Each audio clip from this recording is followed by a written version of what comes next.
Listen up, you primitive screwheads. It's time once again to talk about Evil Dead the game. Specifically, the new update that arrived on February the 2nd that brought with it some balance changes, the arrival of the Splatter Royale game mode, and the new survivor, Ruby from Ash vs Evil Dead. Let me start out by saying Evil Dead isn't a dead game, I think. It's hard to tell, between epic exclusivity and crossplay making it basically impossible to track player numbers, and an incredibly volatile presence on Twitch that's exacerbated by little to no support from Saber for Evil Dead creators. The game could be making a killing or dying completely, and I'd have basically no idea. All I know is that the game is still getting regular content updates by Saber, and the player base seems large enough that queue times are workable for both sides, and you can basically always get a match in good time. So by all the metrics that can be measured, the game isn't dead. That doesn't mean it's in the greatest spot it could be in. Since probably the Castle Kandar update last year, the game has kind of been bleeding demon players. The double whammy of Demon's early game rush being nerfed, and the brand new map that was so absurdly stacked that you could win a 3v1 without too much difficulty, pushed many demons out of the game. And despite Saber's attempts, the player base has never really recovered from that mass exodus of demons. In the aftermath of the free week, which to the game's credit saw a massive uptick of the game's popularity on Twitch and on social media, a lot of brand new demon players were getting match made with far better survivors than they should be due to the game's small player base complicating the OMR, putting many players off the role completely. And the relative lack of content creators talking about the game means there's very few resources available for new demon players to learn the role.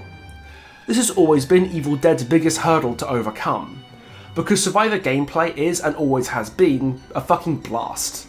Like, I know solo queue teammates will kinda be cheeks, but that's something no game can ever truly stop. And if you do get half decent teammates, which happens more often than you might think, or just group with people, Evil Dead is great fun. The combat is simple but satisfying, the game itself is deliciously complex, with a steep and rewarding learning curve, and its looter-shooter kinda horde mode sort of vibe is very unique in the ASIM sphere. It's been a real shame that retaining players, especially for the demon role, has been so hard by comparison. I'll get more into the reasons why that is later when I talk about the problems with the update, but let's just take it as a given that demon needs some help, for everyone's benefit. If demon player numbers grow up, survivors get shorter queue times, and better match quality due to AMR functioning more effectively. So everyone wins. Where demon has more agency and demon players want to keep playing, that's good for everyone. Speaking of good things, I want to talk about the best part of the February 2nd update to Evil Dead. The new game mode Splatter Royale. As the name would suggest, it's a battle royale, where 20 to 40 players duke it out to be the last one standing. And while it might seem like a cynical way to re-inject players with a prudently popular battle royale formula, Splatter Royale is surprisingly well thought out and actually really good fun. A big thing about Splatter Royale is that the character you pick ultimately doesn't matter at all. You can play as any demon unit with a walk animation or the possessed version of any survivor unit to run around with survivor animations doing battle royale things. Looting weapons, ambushing players and trying to get the epic victory royale. This is where I discovered a couple of things. Evil Dead's maps are exceptionally well suited to the battle royale formula, the fast matches will inherently feel more casual than the longer ones you expect in this game, and above all, I fucking suck at battle royales. Regardless of my genuinely amazing ineptitude at this game mode, I have to concede Saber have done good with this one. A lot of Evil Dead players aren't big fans of it, many I've heard would prefer a horde mode, but frankly, Evil Dead suits the battle royale formula better as a looter shooter at its core anyway, and the base game mode is halfway to a horde mode in any case. Not everything needs to be COD zombies, and I'd even go so far as to say that most things shouldn't be. The battle royale isn't terribly innovative as battle royales go, but it uses the mechanics and weapons that already exist in the game in a new way, which makes it pretty fun. And there's another thing you can do on your own on top of the solo missions, AI matches, and of course, playing demon. There's no real harm in this mode existing, and it's this kind of thing that I can see myself playing if I don't have time to commit to a proper game of Evil Dead, or if demon's particularly bad at the moment. The only problem I have with this mode is how it creates lobbies. Splatter Royale can have lobby sizes between 20 and 40 people. And if even one of those people leaves the lobby before the match starts, everybody has to start again. On the first day, this was a really big deal, because queue times were way too long, but they've settled down a lot now and it's not so pressing. But if Saber could fix that all the same, that would be really ideal. Oh, and maybe a duos or squad mode if the solo mode proves to be popular. It would really help the casual vibe of Splatter Royale to be able to play with a couple of friends, and would help affirm the mode as something more chill to play when the main game itself isn't buttering your bread. That segue sails us cleanly into the bad. And I hate to say it, but after 4 months of crumbs from Saber, these balance updates are really disappointing. Let's see these patch notes. Okay, so we've got some numbers changes here to demons, lots of little buffs here and there, targeted mostly at Henrietta's boss unit. This is very typical of Saber. They don't like to buff or nerf a single thing in a big way, but like to change lots of numbers a little bit, which Evil Dead's complexity lets them do. They've replaced Demon Vision with Demon Powers, which is actually kind of great because Demon Vision was a pretty shite upgrade path. And some minor support and Mia changes, which, you know, it's not Annie or Hunter Ash or Ed, you know, the actually busted characters, but, you know, it's something. Oh wait, hang on, I missed a bit. Let's scroll up and take a look. Oh wow, they've changed the Survivor Rush meta by, wait, 100 HP car nerf? Wow, somebody call the coroner because I guess they fucking killed cars. I'll get the funeral director on the line. Someone call their next of kin. It's a sad, sad day because the GTA meta is dead. Wait, hang on. No, it absolutely isn't. And to understand why not, and why the car meta is even a thing in Evil Dead, it's time to address why Demon has been so unforgivingly bad to play lately. Having played the game on and off since launch, I subscribe to a theory about it that I will call the Evil Dead bell curve of Demon enjoyment. At the lower end, you've got the new players, people who've just gotten into Demon and are really struggling with the role because it's hard to get into. They don't know what they're doing, how to economise infernal energy, play around survivor cooldowns, or even how to track survivors, so they get rolled and have a bad time. Once you figure out how Demon works at a fundamental level, you can go on an absolute tear and have a great time matched up against the average survivor lobby and being able to not just hold your own, but keep control of the game away from them pretty consistently. This is where you start to hit what many Evil Dead players will call the MMR stone wall, where your MMR starts to get high enough to put you against the game's best survivors somewhat consistently. And this is when it all starts to go wrong. At this level of play, if you're not playing Bladebringer, then you're just going to have a really bad time, because survivors at this level know how to prevent the demon from interacting with them easily, especially in the early game when they haven't looted yet, and survivors should in theory be more vulnerable. This means you run into meta survivors like Hunter, Ash, Annie and Ed more frequently, but that's not that big a deal by itself. What is a big deal, however, is cars, because the presence of cars in such vast quantities makes Evil Dead a completely different game when survivors know how to use them. Driving a car alerts the demon to the survivor's presence, so in mid-AMR matches where survivors realise this, they often won't drive until the demon finds one of them, and will only drive as a group so they can easily depossess any car the demon tries to take without risking being isolated against the demon one-on-one. This creates little inefficiencies the demon can leverage. It inherently slows down the early game, as survivors will struggle to rush the objectives, and encourages the early game to be spent sticking together while looting the places that you walk through to get the map pieces, just in case the demon finds you. This is why matches in mid-AMR are probably the most fun you can have as a demon consistently, because this pace of the game encourages the demon to interact at all stages of the match. At high level play, this is not how the game works. Survivors who know what they're doing will immediately hop in cars at the start of the match, preferably each in their own separate cars, and immediately rush all the objectives individually. If the demon tries to harass you, just pull up your car next to another car. If the demon possesses the car you're in, just hop in the other one and drive away. If the demon does anything else like summon a unit, you're faster than them, so you can just drive away and make them waste their own time and infernal energy chasing you, while your teammates do the objective, loot, whatever they want to do. This starves the demon of levels and prevents them from meaningfully interacting with the survivors until the map pieces are collected, completely preventing them from controlling the early game and giving survivors tons of time to loot, starting a snowball that's so free, only the top tier demon, capable of dominating mid-game fights with the boss, can even stand a snowball's chance of clawing the game back.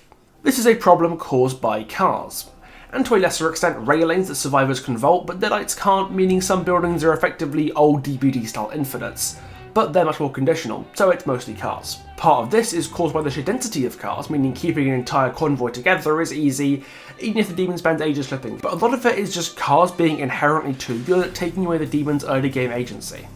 Don't get me wrong, I think cars in the mid to late game are mostly fine.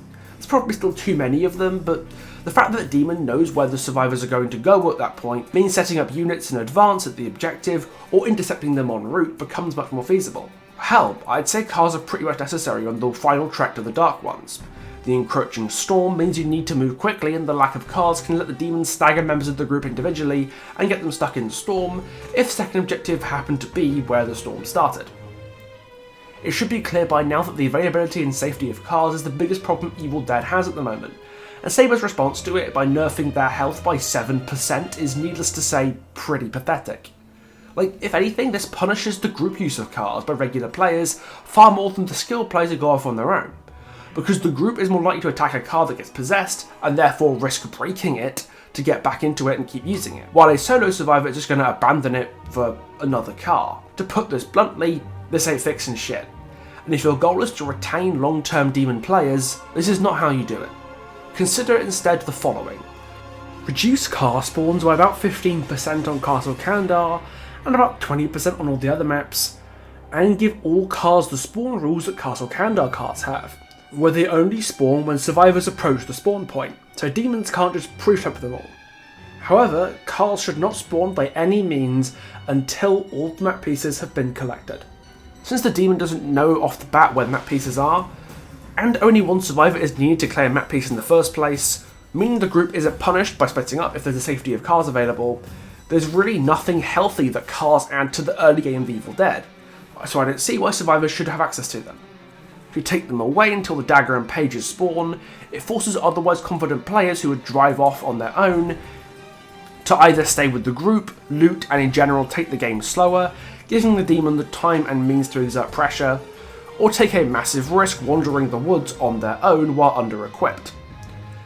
The only issue I'm seeing here is removing cars from the early game being a massive and kind of unnecessary nerf to Pablo, probably the weakest character in the game whose main utility is that he can drive off on his own in the early game to collect map pieces undetected. The solution I'm thinking of here is to buff Infernal Camouflage to let him summon cars from car spawn points that he can drive but nobody else can use. So if survivors want to do the early game objective, then they still can, like how demons can still use the early game rush strat with Elagos, but they pay a cost for it by running a support who is efficient at actually healing. It's at least good that Saber understands that cars in Evil Dead are problematic at the moment, but their nerf to them is incredibly disappointing, especially given how long they've been problematic for. Fingers crossed Saber follows up promptly and we see some more serious action taken against survivors rushing the objectives in the early game, which I'm confident we will see at some point, on account of the HP nerf changing exactly nothing. And that leaves the only part of the update I haven't talked about yet. The Demon Woman of Fire, old Sasquatch herself, Ruby, from Ash vs Evil Dead. Played by none other than Xeno warrior princess Lucy Lawless in all 3 seasons of the show, and who reprises the role in the game, Ruby is a Dark One, and the writer of the Necronomicon who wears a human form to effectively micromanage evil from the mortal world. This iteration of Ruby is based on Season 2 of the show, where she goes from the main villain that she was in Season 1 to a supporting protagonist as she seeks out Ash's help to keep evil under control and stop Baal's emergence from hell. I'll be talking more about Ruby's presence as a character in future videos where I talk about Ash vs Evil Dead, so for now I'm going to stick to her role as a playable game piece, and I gotta say, I like what we've got here.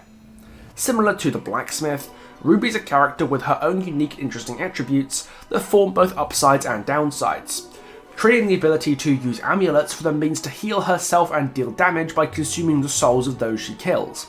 It's a really strong concept for a character incentivized to interact with the demon and the mobs as much as possible to farm stacks for her power, which in a meta like this is very, very welcome.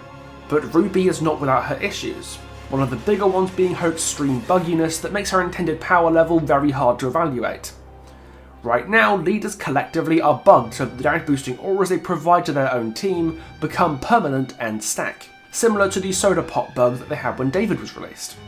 So right now, leaders are very, very broken, and it makes Ruby a hard element to assess independently of that. The general consensus right now is that Ruby is really strong, but how much of this is her balance needing more tuning versus how much of it is just the symptoms of bugs is very much up for debate. My first instinct tells me players are slightly overrating how strong a non-buggy Ruby is, but nobody can claim to know for certain until the lead damage bug gets fixed. But by far the biggest issue surrounding Ruby's release is something that's staring us right in the face. Aside from a puppeteer cosmetic, this update didn't come with barely any new toys for Demon. Since the game's release, we've only had one new demon, the Plaguebringer, who came alongside Mia and David back in October. Since then, we've had 2 more survivors, Ruby and the Blacksmith, with several weapons: the Mace, Repeater Crossbow, Explosive Crossbow, Scythe, Quarterstaff, and Grenade Launcher. In those 4 months, Demon has gotten more or less nothing, apart from some numbers buffs and the replacement of the garbage Demon Vision upgrade with the far more interesting Demon Powers. Nevertheless, a new Demon released around about now would have galvanised the Demon player base and got more players to try Demon out. And at a time where the role desperately needs more players, this could have been a massive win for Saber. And the best bit is, we know Baal is coming. A voice actor for him has been in the game's credits since launch, so Ruby's demonic paramour is definitely on the cards for the future, and many of us expected him to come this update.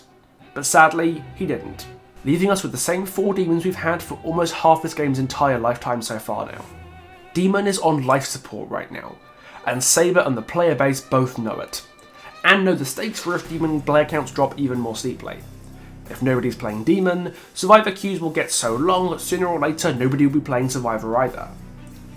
Does this update do much to fix this glaring issue that's been part of Evil Dead since the Castle Kandar update and arguably since launch? No it doesn't. But Saber investigating cars means they at least know where the pain points are, and we can only hope more substantial positive changes to Evil Dead happen soon. But in the meantime, you could do worse than firing up the game to give Splatter Royale a go for yourself. Because even as somebody who hasn't got a history of Battle Royale games and is beyond terrible at them, it's a pretty good time. Maybe it's all we need to just tide it over for a bit, until Saber can stop dragging their feet and take the GTA meta out back for a little surprise in the workshed. Well, that's everything I have to say about the February 2nd update to Evil Dead the game. Are you still playing it? Did you ever give it a go? Are you thinking about picking it up? Whatever the case is, let me know in the comments. And while you're down there, please do a bit of subscribing if you want to hear more about Evil Dead, DVD, or any other fun stuff I've got planned for later this month and beyond. I have so much shit planned for February. I cannot begin to tell you, there is so much on my plate right now. Like a video on Overwatch. Yet I'm being serious. The Claudette video got a lot of good receptions, and people wanted to hear me talk about Symmetra and how Blizzard handled autism in the story Stone by Stone. So that's what I'm going to be doing. So I guess I should start to work on that. Well, guess I'll see you then. Ta-ta for now.